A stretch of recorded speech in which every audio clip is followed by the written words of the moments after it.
আসসালামু আলাইকুম প্রিয় চাকরি প্রত্যাশী ভাই বোনেরা আপনারা সবাই কেমন আছেন? আজকে আমরা আমাদের এই ভিডিওতে প্রশিকা মানবিক উন্নয়ন কেন্দ্র থেকে প্রকাশিত হওয়া নতুন একটি নিয়োগ বিজ্ঞপ্তি নিয়ে বিস্তারিত আলোচনা করব। আপনি এই নিয়োগ বিজ্ঞপ্তির মাধ্যমে জানতে পারবেন আপনি কিভাবে আবেদন করবেন, আবেদন করার শিক্ষাগত যোগ্যতা, সমস্ত বিষয় A to Z আপনি এই ভিডিওর মাধ্যমে জানতে পারবেন।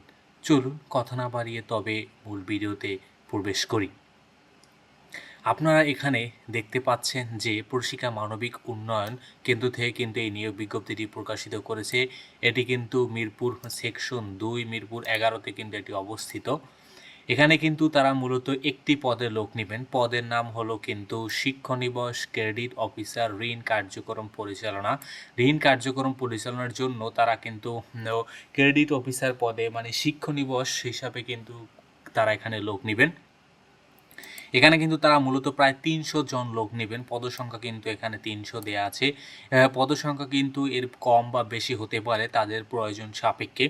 এখানে আবেদন করার জন্য ন্যূনতম শিক্ষাগত যে যোগ্যতা প্রয়োজন সেটা হলো স্নাতক পাস। পাশাপাশি স্নাতক ফল প্রত্যাশী প্রার্থীদের আবেদন করার প্রয়োজন নেই। তার মানে হলো যে আপনার গ্র্যাজুয়েশন একদম শেষের পথে, আপনি রিসেন্টলি ফল পাবেন এমন আশা করা যাচ্ছে।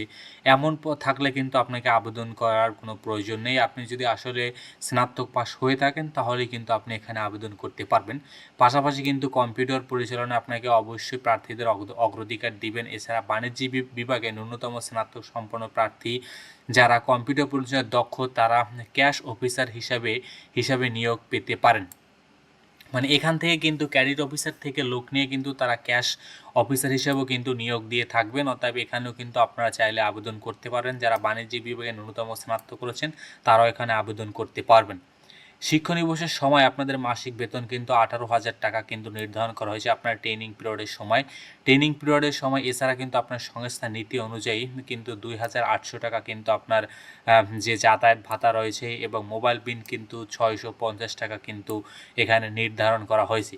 চাকরি স্থায়ী হবার পর সংস্থার নীতি অনুযায়ী কিন্তু আপনি অন্যান্য সুযোগ সুবিধা পাবেন, যেমন হলো প্রভিডেন্ট ফান্ড, গ্র্যাচুইটি, চিকিৎসা ভাতা পাবেন। পাশাপাশি কিন্তু স্থায়ী কর্মীদের প্রতি বছর তাদের প্রধান ২টি ধর্মীয় উৎসবের ২টি উৎসব ভাতা, এছাড়া পহেলা বৈশাখে একটি বৈশাখী ভাতা প্রদান করা হবে। একটি ধর্ম উৎসব ভাতার ৫০%, মানে আপনার বেতনের কিন্তু ৫০% কিন্তু পাবেন একটি ধর্মীয় উৎসবে। একটা উৎসব আপনি ৫০% করে ২টো উৎসব মিলিয়ে টোটাল একটা স্যালারির সমমান কিন্তু আপনি পাবেন।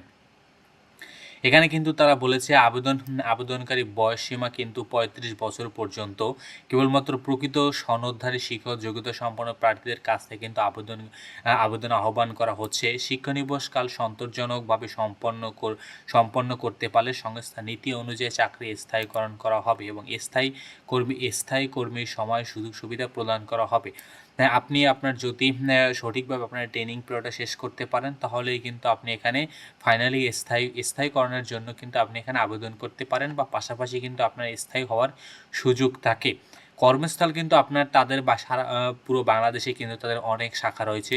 যে কোনো শাখাতে কিন্তু আপনার কর্মস্থল হতে পারে। এটি কিন্তু ফাইনালি এখন নির্বাচন করা আসলে কঠিন যে আপনি কোন শাখাতে আপনি কর্মরত হবেন।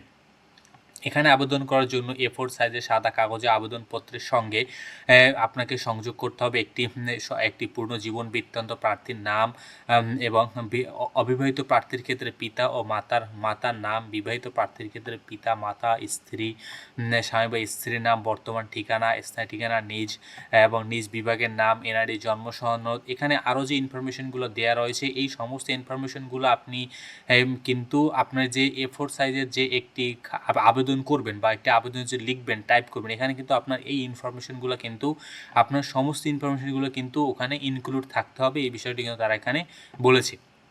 আবেদন ফি বাবদ কিন্তু তারা ৫০০ টাকা নিতেছে। ৫০০ টাকা কিন্তু তারা ব্যাংক ড্রাফটের মাধ্যমে কিন্তু তারা নিতেছে। এখানে কিন্তু তারা তাদের পুবালি ব্যাংক বলে দিয়েছে, ব্যাংকের ব্রাঞ্চ বলে দিয়েছে, ব্যাংকের অ্যাকাউন্ট নাম্বার এবং ব্যাংকের কোন টাইপের অ্যাকাউন্ট, পাশাপাশি যে অ্যাকাউন্ট নাম্বারটাও কিন্তু তারা এখানে বলে দিয়েছে। এবং টাকা জমাদানের স্লিপে কাস্টমার কপি A4 সাইজের কাগজে একটি ফটোকপি আবেদনপত্রের সঙ্গে যুক্ত করে দিতে হবে, অন্যথায় আবেদনপত্রটি বাতিল বলে গণ্য হবে। আপনি যে টাকা দানের যে স্লিপটা রয়েছে সেটি আপনার খামের সাথে একটা ফটোকপি এখানে কিন্তু আপনি সংযুক্ত করে দিবেন। পাশাপাশি টাকা জমাদানে কাস্টমারের মূল কপি প্রার্থী সাক্ষাৎকারের সময় কিন্তু সাক্ষাৎকারের জন্য সংরক্ষণ করে রাখবেন। পরবর্তীতে কিন্তু আপনি যখন সাক্ষাৎকার করবেন তখন কিন্তু আপনাকে এটাই প্রদর্শন করতে হবে। কোনো অবস্থাতেই খামের ভিতরে আবেদন ফিতে কিন্তু আপনি নগদ অর্থ কিন্তু প্রদান করতে পারবেন না, তাহলে কিন্তু আপনার এটি বাতিল হবে। আবেদনের কিন্তু শেষ সময় হলো যে 31/7/2026 তারিখ। আপনারা যারা আবেদন করবেন এই সময়ের ভিতরে কিন্তু আপনাদেরকে আবেদন করতে হবে।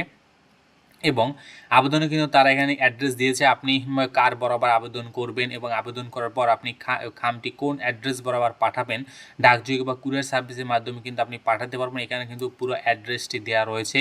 তবে খামের উপর স্পষ্ট পদের নাম উল্লেখ করতে হবে, আপনি কোন পদে আবেদন করছেন এটি কিন্তু অবশ্যই আপনাকে খামের উপরে কিন্তু আপনাকে লিখে দিতে হবে।